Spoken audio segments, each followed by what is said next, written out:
Hello दोस्तों, स्वागत है आपका study with Mayukh YouTube channel पर। हम लोग स्टार्ट कर चुके थे अपने एनसीईआरटी बुक सीरीज, जिसमें हम लोगों ने कक्षा 6 के इतिहास विषय को पढ़ना शुरू किया था। उसमें हम लोगों ने अध्याय 1 को पढ़कर समाप्त कर दिया था। अब हम लोग आज अध्याय 2 को पढ़ना शुरू करेंगे, जिसका नाम है आखिर तक, खाद्य संग्रह से भोजन उत्पादन तक। तो आइए बिना किसी देरी के हम लोग पढ़ना शुरू करते हैं। वीडियो अच्छे लगे तो सब्सक्राइब करें, लाइक करें, बेल आइकन को जरूर दबाएं। आइए बिना किसी देरी के स्टार्ट करते हैं। हम लोगों को अध्याय 2 में शुरुआत में दिया गया है तुषार की रेल यात्रा। तो बिना किसी देरी के शुरू करते हैं। तुषार अपने एक रिश्तेदार की शादी में दिल्ली से चेन्नई जा रहा था। कहाँ जा रहा था? दिल्ली से चेन्नई जा रहा था। रेल में उसे खिड़की वाली सीट मिल गई, जहां से वह बाहर का नजारा देखने में मग्न हो गया। तेज दौड़ती गाड़ी से उसने देखा कि पेड़ पौधे, घर, खेत खलिहान बड़ी तेजी से पीछे की ओर छूटते चले जा रहे हैं। तभी उसके चाचा ने उसके कंधे पर हाथ रखकर कहा, पता है लोगों ने मात्र 150 साल पहले रेल से यात्रा करनी शुरू की थी। बस तो इसके कुछ दशक बाद आई। तुषार सोचने लगा कि जब लोगों के पास आने जाने के लिए तेज रफ्तार वाली सवारियां नहीं थी, तो क्या वे यात्रा ही नहीं करते थे? क्या वे अपनी सारी जिंदगी एक ही जगह पर बिता दिया करते थे? नहीं, ऐसी बात नहीं है। अब समझते हैं आरंभिक मानव आखिर वे इधर से उधर क्यों घूमते थे। हम उन लोगों के बारे में जानते हैं जो इस उपमहाद्वीप में 20 लाख साल पहले रहा करते थे। उपमहाद्वीप मतलब भारत की बात हो रही है यहाँ पर। आज हम उन्हें आखेटक, खाद्य संग्रहक के नाम से जानते हैं। भोजन का इंतजाम करने की विधि के आधार पर उन्हें इस नाम से पुकारा जाता है। आमतौर पर खाने के लिए वे जंगली जानवरों का शिकार करते थे, मछलियां और चिड़ियां पकड़ते थे, फल फूल, दाने, पौधे, पत्तियां, अंडे इकट्ठा किया करते थे। क्या क्या किया करते थे? आमतौर पर खाने के लिए जंगली जानवरों का शिकार करते थे, मछलियां और चिड़ियां पकड़ते थे, फल फूल, दाने, पौधे, पत्तियां, अंडा इकट्ठे किया करते थे। आखिर तक खाद्य संग्रह समुदाय के लोग एक जगह से दूसरी जगह पर घूमते रहते थे। ऐसा करने के कई कारण थे। आखिर तक जो खाद्य संग्रह के समूह के लोग थे, वो लोग एक जगह से दूसरी जगह घूमा करते थे। ऐसा करने के कई कारण हैं। पहला यह कारण है कि अगर वे एक ही जगह पर ज्यादा दिनों तक रहते, तो आसपास के पौधों, फलों और जानवरों को खाकर समाप्त कर देते थे। इसलिए और भोजन की तलाश में इन्हें दूसरी जगहों पर जाना पड़ता था। पहला कारण क्या है कि वे एक जगह पर रहा करते थे, तो वहाँ के जो पेड़ पौधे, फल फूल हैं, खाकर समाप्त कर देते थे। और भोजन की तलाश में उन लोगों को एक जगह से दूसरी जगह जाना पड़ता था। अब दूसरा कारण ये है कि जानवर अपने शिकार के लिए या फिर हिरण और मवेशी अपना चारा ढूंढने के लिए एक जगह से दूसरी जगह जाया करते थे। इसलिए इन जानवरों का शिकार करने वाले लोग भी इनके पीछे जाया करते थे। जो मवेशी वगैरह हैं, वो अपने भोजन की तलाश में या चारा की तलाश में वो एक जगह से दूसरी जगह पर जाया करते थे। तो इनका जो शिकार करते थे मवेशियों का, जो उस समय के मानव, वो भी उनके पीछे जाया करते थे। तो दूसरा कारण यह माना जाता है एक जगह से दूसरी जगह पर घूमने का या जाने का। तीसरा कारण क्या है? तीसरा कारण यह है कि पेड़ों और पौधों में फल फूल अलग अलग मौसम में आते हैं। इसलिए लोग उनकी तलाश में उपयुक्त मौसम के अनुसार अन्य इलाकों में घूमते होंगे। देखो, तीसरा कारण क्या है? पेड़ पौधों में फल फूल अलग अलग मौसम में आते हैं, इसलिए लोग उनकी तलाश में उपयुक्त मौसम के अनुसार अन्य इलाकों में घूमते होंगे। बात सही है। जब अलग अलग मौसम में अलग अलग फल फूल आएंगे, तो उन्हीं के अनुसार ही तो मनुष्य एक स्थान से दूसरे स्थान पर जाएगा फल फूलों की तलाश में, अपने भोजन की तलाश में। और चौथा कारण यह है कि पानी के बिना किसी भी प्राणी या पेड़ पौधे का जीवित रहना संभव नहीं है। और पानी झीलों, झरनों तथा मछलियों में ही मिलता है। यद्यपि कई नदियों और झीलों का पानी कभी नहीं सूखता। कुछ झीलों और नदियों में पानी बारिश के बाद ही मिल पाता है। इसलिए ऐसी झीलों और नदियों के किनारे बसे लोगों को सूखे मौसम में पानी की तलाश में इधर उधर जाना पड़ता होगा। देखो, चौथा कारण क्या था कि पानी के बिना कोई भी प्राणी हो, कोई भी जानवर हो या कोई भी पौधा हो, उसका जीवन संभव नहीं है, उसका जीवित रहना संभव नहीं है। इसलिए पानी की तलाश में जो मनुष्य थे उस समय के, तो वो क्या करते थे? पानी की तलाश, जहाँ पर सूखा, जैसे वहां पर रह रहे हैं वो लोग, अगर वहां पर सूखा पड़ गया तो पानी की तलाश में एक स्थान से दूसरी जगह पर जाया करते थे। कुछ ऐसी नदियां, झीलें हुआ करती हैं जो 12 मासी हुआ करती थी, परंतु और भी कुछ ऐसी झीलें हुआ करती हैं जो केवल बारिश के मौसम में उनमें पानी आता था। इसलिए जब सूखा पड़ता था तो उस समय के मानव एक स्थान से दूसरे स्थान पर जाया करते थे पानी की तलाश में। ठीक है, हम लोग 4 कारण समझ चुके हैं मानव एक स्थान से दूसरे स्थान पर क्यों जाया जाता था। इनमें से पहला कारण हम लोगों का था कि वो पेड़ पौधों, फलों को खाकर समाप्त कर देते जहां पर वो रहते थे, तो और भोजन की तलाश में एक स्थान दूसरे स्थान पर जाया करते थे। दूसरा कारण था कि वो जानवरों के शिकार करते थे, तो जिस समय जानवर एक स्थान से दूसरे स्थान पर जाएगा तो उसी समय वो लोग भी चले जाया करते थे उनके पीछे पीछे। तीसरा कारण यह था कि फल फूल अलग अलग मौसम के अनुसार उपजते हैं, तो उसी मौसम के उपयुक्त के अनुसार वो लोग भी एक स्थान से दूसरे स्थान पर जाया करते थे। चौथा कारण क्या था? चौथा कारण यह था कि वो लोग पानी की तलाश में एक स्थान से दूसरे स्थान पर जाया करते थे। तो 4 कारण हम लोग समझ चुके हैं मानव के एक स्थान से दूसरे स्थान पर जाने के। अब समझते हैं आरंभिक मानव के बारे में जानकारी कैसे मिलती है। तो उस समय का मानव था उसके बारे में जानकारी हम लोगों को कैसे मिलती है, ये समझते हैं। पुरातात्विदों को कुछ ऐसी वस्तुएं मिली हैं जिनका निर्माण और उपयोग आखेटक खाद्य संग्रह किया करते थे। पुरातात्विद जो होते हैं, जो खुदाई करते हैं, इतिहास के बारे में स्रोत ढूंढते हैं, उन्हीं को कहते हैं पुरातात्विक। कुछ ऐसी वस्तुएं मिली उन लोगों को जिनका निर्माण और उपयोग आखेटक खाद्य संग्रह किया करते थे। यह संभव है कि लोगों ने अपने काम के लिए पत्थरों, लकड़ियों और हड्डियों के औजार बनाए हों। लोगों ने अपने काम के लिए पत्थरों, लकड़ियों और हड्डियों के औजार बनाए हों। इनमें से पत्थरों के औजार आज भी बचे हैं। इनमें से औजार किसके आज बचे हैं? इनमें से पत्थरों के औजार आज भी बचे हैं। इनमें से कुछ औजारों का उपयोग फल फूल काटने, हड्डियों और मांस काटने तथा पेड़ों के छाल और जानवरों की खाल उतारने के लिए किया जाता था। कुछ के साथ हड्डियों या लकड़ियों के मुट्ठे लगाकर भाले और बाण जैसे हथियार बनाए जाते थे। कुछ के साथ क्या किया? हड्डियों या लकड़ियों के मुट्ठे लगाकर भाले और बाण जैसे हथियार बनाए जाते थे। कुछ औजारों से लकड़ियां काटी जाती थी। कुछ औजारों से क्या काटी जाती थी? लकड़ियां काटी जाती थी। लकड़ियों का उपयोग ईंधन के साथ साथ झोपड़ियों और औजार बनाने के लिए भी किया जाता था। लकड़ियों का उपयोग ईंधन के साथ साथ झोपड़ियां और औजार बनाने के लिए भी किया जाता था। ईंधन में तो कर ही रहे थे हम लोग लकड़ियों का उपयोग, उस समय औजार और झोपड़ियां भी बनाने के लिए लकड़ियों का प्रयोग कर रहे थे। अब इसको समझते हैं। पत्थर के औजारों का उपयोग। बाएं इंसान के खाने योग्य जड़ों को खोदने के लिए किया जाता था। बाएं देखने जड़ों को खोदने के लिए किया जाता था। ये दिख रहा है आपको, जड़ों को खोदने के लिए किया जाता था। ये सब चीज दिख रहे हैं जो। दाएं जानवरों की खाल से बने वस्त्रों को सिलने के लिए किया जाता था। दाएं जानवरों की खाल से बने वस्त्रों को सिलने के लिए किया जाता था। ये सब दिख रहे हैं। रहने की जगह निर्धारित करना। मानचित्र 2 को देखो। लाल त्रिकोण वाले स्थान वे पुरा स्थल हैं जहां पर आखेटक खाद्य संग्रहों के होने के प्रमाण मिले हैं। मानचित्र 2 को देखो, जिनमें लाल त्रिकोण वाले स्थान वे पुरा स्थल हैं जहां पर आखेटक खाद्य संग्रहों के रहने के प्रमाण मिलते हैं। आइए देखते हैं। ये प्रमाण देखो, नर्मदा नदी के पास है ना, और आपके ये हुंस्की के स्थान, कुरनूल की गुफाएं, यहाँ पर आखेटकों के रहने के जगह मिली हैं। आखेटों को जहाँ पर आखेटक रहते थे उस समय के, ठीक है।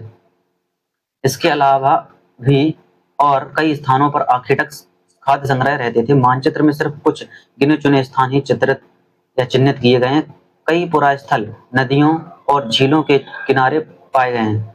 कई पुरा स्थल नदियों और झीलों के किनारे पाए। पुरा स्थल मतलब पुराना, स्थल मतलब स्थान। जो पुराने स्थान उन्हें पुरा स्थल बोलते हैं, ठीक है। आइए आगे समझते हैं। क्योंकि पत्थर के उपकरण बहुत महत्वपूर्ण थे, इसलिए लोग ऐसी जगह ढूंढते रहते थे जहां अच्छे पत्थर मिले। क्योंकि पत्थर के उपकरण बहुत महत्वपूर्ण थे, इसलिए लोग ऐसी जगह ढूंढते रहते थे जहां अच्छे पत्थर मिले, ठीक है। ये कुछ दिया गया शैल चित्रकला। इसमें हमें क्या पता चलता है? इस समय क्या पता चलता है? एक शैल चित्र, इस चित्र के बारे में बताओ। जिन गुफाओं में लोग रहते थे उनमें से कुछ दीवारों पर चित्र मिले हैं।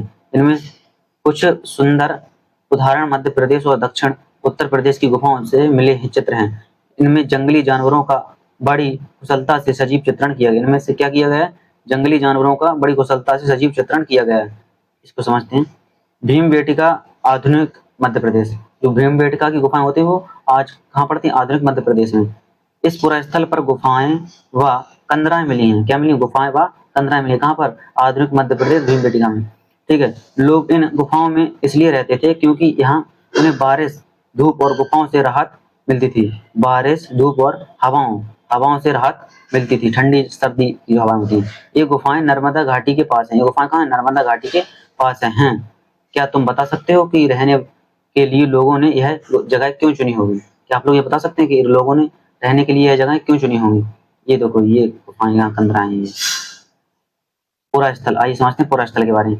पुरा स्थल उस स्थान को कहते हैं जहाँ औजार, बर्तन और इमारतों जैसी वस्तुओं के अवशेष मिले हैं। पुरा स्थल किसे कहते हैं? पुरा स्थल उसे कहते हैं जहाँ पर औजार, बर्तन, इमारतों जैसी वस्तुओं के अवशेष मिले हैं। ऐसी वस्तुओं का निर्माण लोगों ने अपने काम के लिए किया था।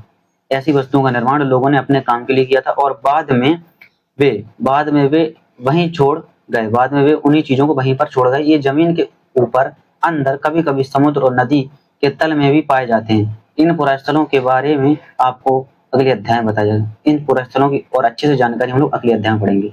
आगे की खोज में पढ़ते हैं। मानचित्र 2 में कुरनूल गुफाएं, मानचित्र 2 में कुरनूल गुफा ढूंढो। पृष्ठ 12। यहाँ राख के अवशेष मिले हैं। यहाँ राख के अवशेष मिले, इसका मतलब यह है कि आरंभिक लोग आग जलाना सीख गए थे। मतलब जब राख के अवशेष मिले तो हम लोग ये भी कह सकते हैं कि आरंभिक जो मानव थे वो लोग आग जलाना सीख गए थे। आग का इस्तेमाल कई कार्यों के लिए किया गया होगा। आग का इस्तेमाल कई कार्यों के लिए किया होगा, जैसे कि प्रकाश के लिए, मांस भूनने के लिए और खतरनाक जानवरों को दूर भगाने के लिए। किसके लिए? प्रकाश के लिए, मांस भूनने के लिए और खतरनाक जानवरों को दूर भगाने के लिए आग का प्रयोग किया गया होगा। आइए ढूंढते हैं कुरनूल की गुफाएं। मानचित्र 2 पृष्ठ संख्या 12 देखते हैं। कुरनूल की गुफाएं, ये रही आपकी कुरनूल की गुफाएं। यहाँ पर क्या मिला? राख के अवशेष मिले हैं। राख के अवशेष मिले थे, जिससे हम लोग कह सकते हैं कि उस समय के जो मानव थे वो आग जलाना सीख गए थे। ये क्या? कुरनूल की गुफाएं। क्या है? कुरनूल की गुफाएं हैं। ठीक है, हम लोग इससे कह सकते हैं कि वो लोग आग जलाना सीख गए होंगे। और आग का प्रयोग किस किस के लिए किया जाता था? मांस भूनने के लिए, जो और जंगली जानवर उनको दूर भगाने के लिए, प्रकाश के लिए, इन सब के लिए हम लोग आग का उपयोग कर रहे थे उस समय। ठीक है, आज हम आग का उपयोग किस लिए करते हैं? आज हम लोग आग का उपयोग किस लिए करते हैं? ये प्रश्न है, इसका सोचिए और विचार कीजिए और इसका उत्तर आप लोग कमेंट में दीजिएगा। नाम और तिथियां, आइए समझते हैं नाम और तिथियों के बारे में। नाम और तिथियां, हम जिस काल के बारे में पढ़ रहे हैं, पुरातात्विदों ने उनके बड़े बड़े नाम रखे हैं। हम लोग जिस काल के बारे में पढ़ रहे हैं, पुरातात्विदों ने उनके बड़े बड़े नाम रखे हैं। आरंभिक काल को वे पुरा पाषाण काल कहते थे। आरंभिक काल को क्या कहते थे? पुरा पाषाण काल कहते हैं। यह दो शब्द पुरा यानी प्राचीन और पाषाण यानी पत्थर से बना है। यह नाम पुरा स्थलों से प्राप्त पत्थरों के औजारों को महत्व को बताता है। यह नाम क्या बताता है? पुरा स्थलों से प्राप्त पत्थरों के औजारों के महत्व को बताता है। पुरा पाषाण काल 20 लाख साल पहले से 12,000 साल पहले के दौरान 12,000 साल पहले के दौरान माना जाता है। इस काल को भी 3 भागों में विभाजित किया। इस काल को भी 3 भागों में विभाजित किया गया। किसको? पुरा पाषाण काल को भी 3 कालों में विभाजित या 3 भागों में विभाजित किया गया। आरंभिक, मध्य एवं उत्तर पुरा पाषाण। आरंभिक, मध्य एवं उत्तर पुरा पाषाण युग। मानव इतिहास की लगभग 99% कहानी इसी काल के दौरान घटित हुई है। इस काल के उत्तर पुरा पाषाण काल के ही दौरान 99% मानव इतिहास की जो कहानी है वो घटित हुई है। जिस काल में हमें पर्यावरणीय बदलाव मिलते हैं उसे मेसोलिथ यानी मध्य पाषाण युग कहते हैं। जिस काल में पर्यावरण में बदलाव मिलते हैं उसी काल को हम लोग मेसोलिथ यानी मध्य पाषाण युग कहते हैं। इसका समय लगभग 12,000 साल पहले से लेकर 10,000 साल पहले तक माना जाता है। मेसोलिथ का समय कब माना जाता है? टाइम पीरियड मध्य पाषाण काल का 12,000 साल पहले से लेकर 10,000 साल पहले तक माना गया है। इस काल के पाषाण और औजार आमतौर पर बहुत छोटे होते थे। कैसे होते थे? इस काल के औजार आमतौर पर बहुत छोटे होते थे। इन्हें माइक्रोलिथ यानी कि लघु पाषाण कहा जाता है। इसे क्या कहा जाता है? माइक्रोलिथ यानी कि लघु पाषाण कहा जाता है। प्रायः इन औजारों में हड्डियों या लकड़ियों के मुट्ठे लगे हंसिया और आरी जैसे औजार मिलते हैं। प्रायः इन औजारों में हड्डियों या लकड़ियों के मुट्ठे लगे हंसिया और आरी जैसे औजार मिलते हैं। साथ साथ पुरा स्थल युग वाले औजार भी इन दौरान पाए जाते रहे हैं। साथ साथ क्या पाए? पुरा पाषाण युग वाले औजार भी इन दौरान बनाए जाते रहे हैं। ठीक है, आगे युग की शुरुआत लगभग 10,000 साल पहले से होती है। अगले युग की शुरुआत लगभग 10,000 साल पहले से होती है। इसे नव पाषाण युग कहा जाता है। इसे क्या कहा जाता है? नव पाषाण युग कहा जाता है। नव पाषाण का क्या मतलब होगा? नव पाषाण का क्या मतलब होगा? इनमें कुछ स्थानों के नाम दिए गए हैं।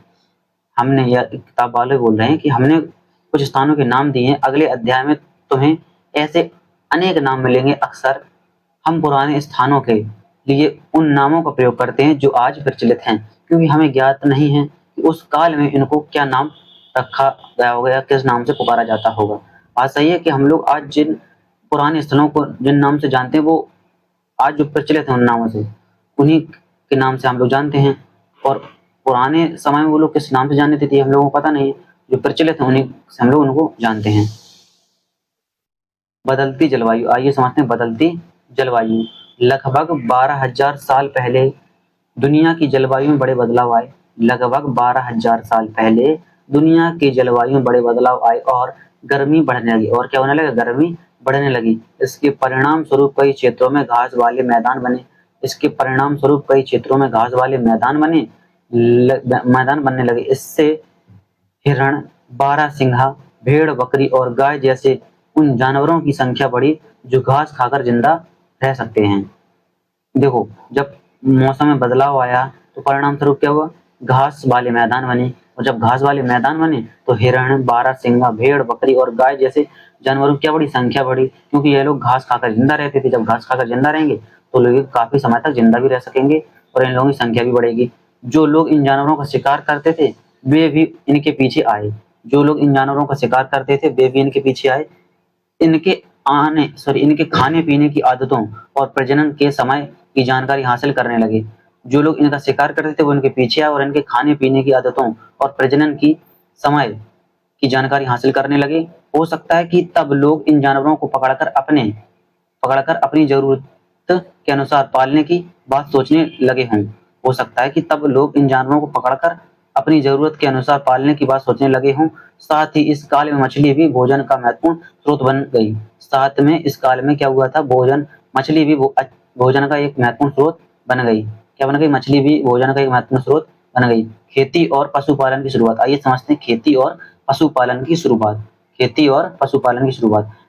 इसी दौरान उपमहाद्वीप के विभिन्न इलाकों में गेहूं, जौ और धान जैसे अनाज प्राकृतिक रूप से उगने लगे।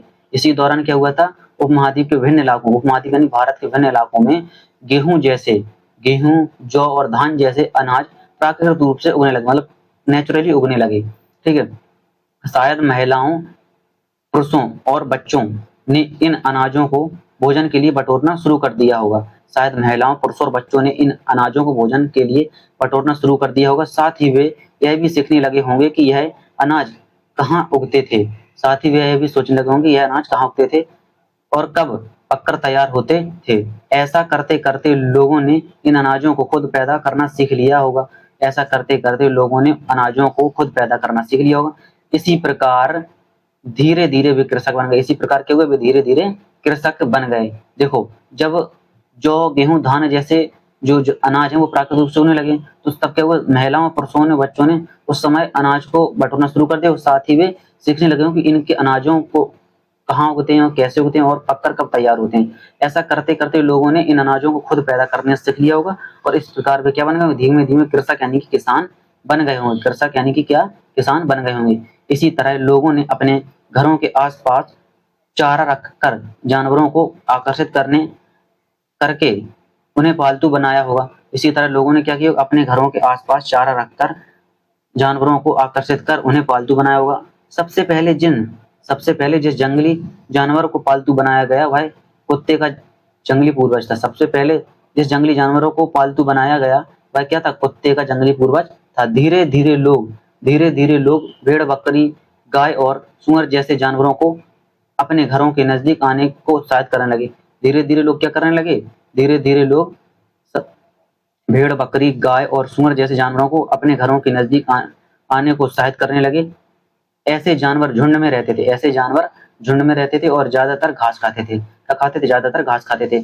अक्सर लोग अन्य जंगली जानवरों के आक्रमण से इनकी सुरक्षा किया करते थे। अक्सर जंगली जानवरों के आक्रमण से इनकी सुरक्षा किया करते थे। अक्सर लोग अन्य जंगली जानवरों के आक्रमण से इनकी सुरक्षा किया करते थे, जिनको वो पालतू बनाया करते थे। मानव लोग जिन जानवरों को पालतू बनाया करते थे वो जंगली जानवरों से उनकी सुरक्षा किया करते थे और इसी तरह धीरे धीरे वे पशुपालक बन गए होंगे। और इसी तरह वो धीरे धीरे क्या बन गए होंगे? पशुपालक बन गए होंगे। पशुपालक यानी जो पशुओं को पालते हैं, जानवरों को पालते हैं। ठीक है। क्या तुम बता सकती हो कि सबसे पहले कुत्ते को ही पालतू क्यों बनाया गया? क्या आप लोग बता सकते हैं कि सबसे पहले कुत्ते को ही पालतू क्यों बनाया गया हो? सोचिए और बताइएगा। घरेलूकरण की प्रक्रिया, आइए समझते हैं घरेलूकरण की प्रक्रिया क्या है। लोगों द्वारा पौधे उगाने और जानवरों की देखभाल करने को घरेलूकरण की प्रक्रिया के नाम से जाना जाता है, नाम दिया गया है। लोगों द्वारा पौधे उगाने और जानवरों की देखभाल करने को घरेलूकरण की प्रक्रिया का नाम दिया गया है। पौधे उगाने और जानवरों की देखभाल करना, पौधे उगाने और जानवरों की देखभाल करने को ही क्या कहा गया? घरेलूकरण की प्रक्रिया कहा गया। क्या कहा? घरेलूकरण की प्रक्रिया कहा गया। अपनाए गए ये पौधे तथा जानवर अक्सर जंगली पौधों तथा जानवरों से भिन्न होते थे। अपनाए गए पौधे तथा जानवर अक्सर जंगली पौधों तथा जानवरों से भिन्न होते थे। इन्हीं इसकी वजह यह भी है कि इस प्रक्रिया के तहत अपनाए गए पौधों या जानवरों को लोग चयन करते थे। उदाहरण के तौर पर लोग उन्हीं पौधों तथा जानवरों का चयन करते हैं जिनके बीमार होने की संभावना कम हो। क्या हो? बीमार होने की संभावना कम हो। लोग उन्हीं पौधों तथा जानवरों का चयन करते हैं जिनके बीमार होने की संभावना कम हो। यही नहीं, लोग उन्हीं पौधों को चुनते हैं जिनमें बड़े दाने वाले अनाज पैदा होते हैं। यही नहीं, लोग उन पौधों को भी चुनते हैं जिनसे बड़े दाने वाले अनाज पैदा होते हैं, साथ ही जिनकी मजबूत डंठलें अनाज के पके दानों के भार को संभाल सकें। क्या? अनाज के पके दानों के भार को संभाल सकें, उनकी मजबूत डंठलें हों। ऐसे पौधों के बीजों को संभाल कर रखा जाता है ताकि फिर से उगाने के लिए उनके गुण सुरक्षित रह सकें। मतलब जो बीज थे वो फिर से सुरक्षित रह सकें और उनको फिर से दोबारा से उगाया जा सके। उन्हीं जानवरों को आगे प्रजनन के लिए चुना जाता है जो आमतौर पर अहिंसक होते हैं। अहिंसक मतलब जो हिंसा ना करते हों। इसलिए हम देखते हैं कि पाले गए जानवर तथा कृषि के लिए अपनाए गए पौधे जंगली जानवर तथा पौधों से धीरे धीरे भिन्न होते गए। मिसाल के तौर पर जंगली जानवरों की तुलना में पालतू जानवरों के दांत और सींग छोटे होते हैं। पालतू जानवरों के दांत और सींग छोटे होते हैं। इन दांतों को देखो। इनमें कौन सा जंगली सुअर का है और कौन सा पालतू सुअर का? इनमें से बताओ कौन सा जंगली सुअर का है और कौन सा पालतू सुअर का है? ये पालतू सुअर का या ये पालतू सुअर का, ये जंगली सुअर का या ये जंगली सुअर का? ये लोग आप लोग देखिए और बताइए। यह प्रक्रिया पूरी दुनिया में धीरे धीरे चल रही थी। क्या? घरेलूकरण की प्रक्रिया धीरे धीरे पूरी दुनिया में चल रही थी। यह करीब 12,000 साल पहले शुरू हुई। वास्तव में आज हम लोग जो भोजन करते हैं वो इसी प्रक्रिया की वजह से है। यह क्या है? घरेलूकरण की प्रक्रिया से ही यह आज जो हम लोग भोजन करते हैं वो इसी का परिणाम है। कृषि के लिए अपनाई गई सबसे प्राचीन फसलों में गेहूं तथा जौ आते हैं। कृषि के लिए सबसे प्राचीन फसलों में अपनाई गई फसल कौन सी है? गेहूं तथा जौ क्या है? कृषि के लिए अपनाई गई सबसे प्राचीन फसलें। उसी तरह सबसे पहले पालतू बनाए गए जानवरों में कुत्ते के बाद भेड़ बकरी आते हैं जो उन्हें सबसे पहले पालतू बनाया गया था। ठीक है। अनाजों के उपयोग बीज के रूप में होता था, अनाज का उपयोग खाद्य के रूप में होता था, उपहार के रूप में होता था और भंडारण के लिए होता था। अनाज का उपयोग 4 प्रकार से होता था: बीज के रूप में, खाद्य के रूप में, उपहार के रूप में और भंडारण के लिए। ठीक है। एक नवीन जीवन शैली, आइए समझते हैं एक नवीन जीवन शैली। तुम किसी पौधे के बीज को बोकर देखो, तुम पाओगे कि इसके विकसित होने में कुछ वक्त लगता है। इनमें कुछ दिन, महीने या फिर साल तक लग सकता है। इसलिए जब लोग पौधों उगाने लगे तो उनकी देखभाल के लिए उन्हें एक जगह पर लंबे समय तक रहना पड़ा था। बीज बोने से लेकर फसलों के पकने तथा पौधों की सिंचाई करने, खरपतवार हटाने, जानवरों और चिड़ियों से उनकी सुरक्षा करने जैसे बहुत से काम शामिल थे। कटाई के बाद अनाज का उपयोग बहुत संभाल कर करना पड़ता था। अनाज को भोजन और बीज दोनों के रूप में बचाकर रखना आवश्यक था। इसलिए लोगों को इसके भंडारण की बात सोचनी पड़ी। बहुत से इलाकों बहुत से इलाकों में लोगों ने मिट्टी के बड़े बड़े बर्तन बनाए, बहुत से बड़े इलाकों में लोगों ने मिट्टी के बड़े बड़े बर्तन बनाए, टोकरियां बुनी या फिर जमीन में गड्ढा खोदा, या फिर जमीन में क्या किया, गड्ढा खोदा। क्या तुम्हें लगता है कि शिकारी या भोजन संग्रह करने वाले बर्तन बनाते और उनका उपयोग करते होंगे? क्या आप लोगों को लगता है कि शिकारी या भोजन संग्रह करने वाले बर्तन बनाते और उनका उपयोग करते होंगे? अपने जवाब का कारण बताना। आप लोग अपने इस जवाब का, इसका जो जवाब दो प्रश्न का, उसका कारण ही बताना, ऐसा क्यों है। जानवर चलते फिरते खाद्य भंडारण। जानवर चलते फिरते खाद्य भंडारण, ये समझते हैं। जानवर बच्चे देते हैं। जानवर बच्चे देते हैं जिससे उनकी संख्या बढ़ती है। अगर जानवरों की देखभाल की जाए तो उनकी संख्या तो बढ़ती ही है, साथ ही उनसे दूध भी प्राप्त होता है, जो भोजन का एक अच्छा स्रोत है। जो ये क्या अच्छा स्रोत है किसका, भोजन का, क्या, दूध। यही नहीं, जानवरों से हमें मांस भी मिलता है, जानवरों से हमें मांस भी मिलता है। दूसरे शब्दों में पशुपालन भोजन के भंडारण का एक तरीका, दूसरे शब्दों में पशुपालन भोजन के भंडारण का एक तरीका है। भोजन के अतिरिक्त जानवरों से और क्या मिल सकता है, ये प्रश्न। आज जानवरों का उपयोग किस लिए किया जाता है, ये दो प्रश्न, इनका सोचिए, विचार दीजिए, विचार कीजिएगा आप लोग और उत्तर दीजिएगा। आओ आरंभिक कृषकों और पशुपालकों के बारे में पता करें। आइए आरंभिक कृषकों यानी किसानों और पशुपालकों जो पशु को पालते हैं उनके बारे में पता करते हैं। मानचित्र 2 पृष्ठ संख्या 12 को देखो। क्या तुम्हें कई नीले वर्ग दिख रहे हैं? पता है इनमें से प्रत्येक बिंदु उस जगह को दर्शाता है जहां पुरातात्विदों को शुरुआती कृषकों और पशुपालकों के होने के साक्ष्य मिले। क्या मिले? पुरातात्विदों को कृषकों और पशुपालकों के होने के साक्ष्य मिलते हैं। किसमें? नीले वर्ग को देखना। आइए देखते हैं नीले वर्ग को। मानचित्र 2 पर नीले वर्ग, जहां पर कृषकों और पशुपालकों के साक्ष्य मिले, किनको? पुरातात्विदों को। कहां पर? नीले वर्ग के। ये नीले वर्ग के जो हम लोगों को स्थान दिख रहे हैं, यहाँ पर पुरातात्विदों को कृषकों और पशुपालकों के होने के साक्ष्य मिले। यहाँ पर, यहाँ पर, यहाँ पर और यहाँ पर। यहाँ पर क्या मिला है? पुरातात्विदों को कृषकों और पशुपालकों के होने के साक्ष्य मिले। यहाँ पर, यहाँ पर, यहाँ पर, यहाँ पर, यहाँ पर, ये यहाँ पर, यहाँ पर। ठीक है, क्या मिला है? पुरातात्विदों को कृषकों और पशुपालकों के होने के साक्ष्य मिले हैं। ठीक है, आइए आगे समझते हैं। आइए, पुरातात्विदों को शुरुआती कृषकों और पशुपालकों के होने के साक्ष्य मिले। ये पूरे उपमहाद्वीप में पाए गए। ये पूरे उपमहाद्वीप यानी कि पूरे भारत में पाए गए। इनमें सबसे महत्वपूर्ण पश्चिमोत्तर क्षेत्र में, आधुनिक कश्मीर में और पूर्वी तथा दक्षिणी भारत में पाए गए। इनमें सबसे महत्वपूर्ण पश्चिमोत्तर क्षेत्र में, आधुनिक कश्मीर में और पूर्वी तथा दक्षिण भारत में पाए गए हैं सबसे महत्वपूर्ण स्थान। वास्तव में ये निर्दिष्ट स्थान कृषकों और पशुपालकों की बस्तियां थी। वास्तव में यह जो निर्दिष्ट यानी कि जो स्थान दिखाए गए हैं हम लोगों को, वो क्या थी? कृषकों और पशुपालकों की बस्तियां थीं या नहीं, इसे जांचने के लिए वैज्ञानिक खुदाई में मिले पौधों तथा और पशुओं के हड्डियों के नमूनों का अध्ययन करते हैं। क्या करते हैं? पुरातात्विक पौधों, पशुओं की हड्डियों के नमूनों का अध्ययन करते हैं। इनमें सबसे रोचक जले हुए अनाज के दानों के अवशेष हैं। इनमें सबसे रोचक क्या है? जले हुए अनाज के दानों के अवशेष हैं। ऐसा लगता है कि ये गलती से या फिर जानबूझकर जलाए गए होंगे। ऐसा लगता है कि ये अनाज के दाने वो जानबूझकर या गलती से जलाए गए होंगे। वैज्ञानिक इन अनाज के दानों की पहचान कर सकते हैं। इस तरह हमें पता चलता है कि इस उपमहाद्वीप के विभिन्न भागों में बहुत सारी फसलें उगाई जाती रही होंगी। वैज्ञानिक विभिन्न जानवरों की हड्डियों की भी पहचान कर सकते हैं। वैज्ञानिक विभिन्न जानवरों के हड्डियों की भी पहचान कर सकते हैं।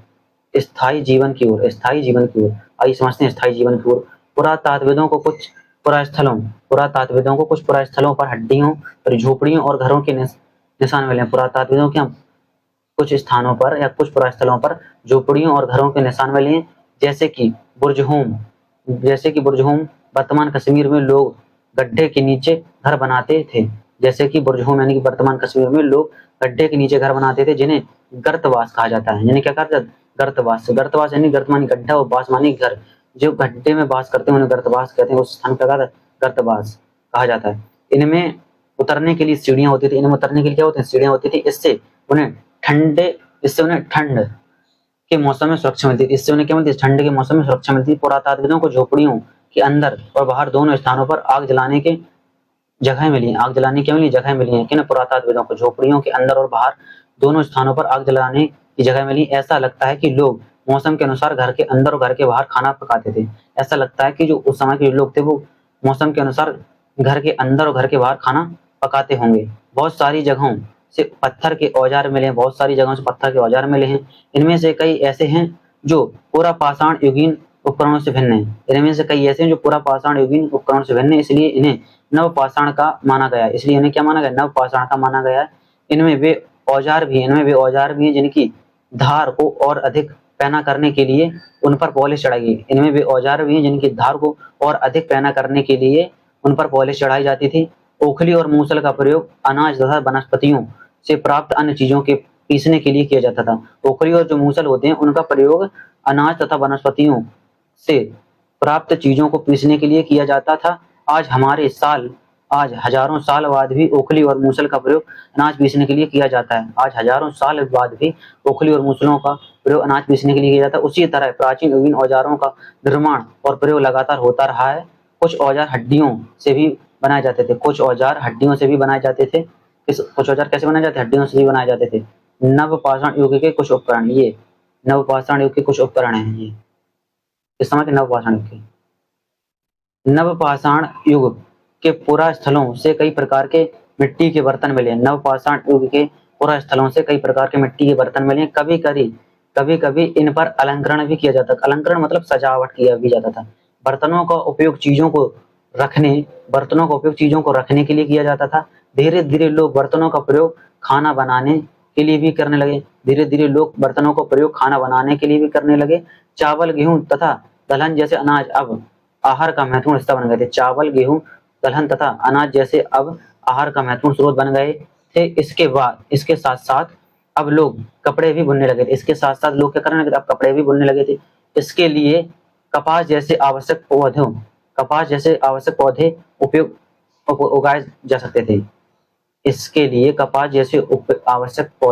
उगाए जा सकते थे। किस लिए? क्योंकि इनका वे लोग क्या करने लगे थे? कपड़े भी बुनने लगे थे, इसलिए कपास का भी उपज शुरू हो गई। क्या ये परिवर्तन हर जगह एक साथ ही आ गए होंगे? ऐसी बात नहीं है। एक तरफ जहां कई जगहों पर स्त्री पुरुष शिकार और भोजन संग्रह करने का काम करते थे, वहीं यह अन्य लोगों ने हजारों सालों के दरमियान धीरे धीरे खेती और पशुपालन को अपना लिया। बहुत जगह लोग मौसम के मुताबिक बदल कर अपनी जीविका चलाया करते थे। बहुत जगह लोग मौसम के मुताबिक बदल कर अपनी जीविका चलाया करते थे। ये एक पात्र दिया हुआ है नवपाषाण युग का। क्या तुम कल्पना कर सकती हो कि इस पात्र में क्या रखा होगा? क्या आप लोग बता सकते हैं इस पात्र में क्या रखा होगा?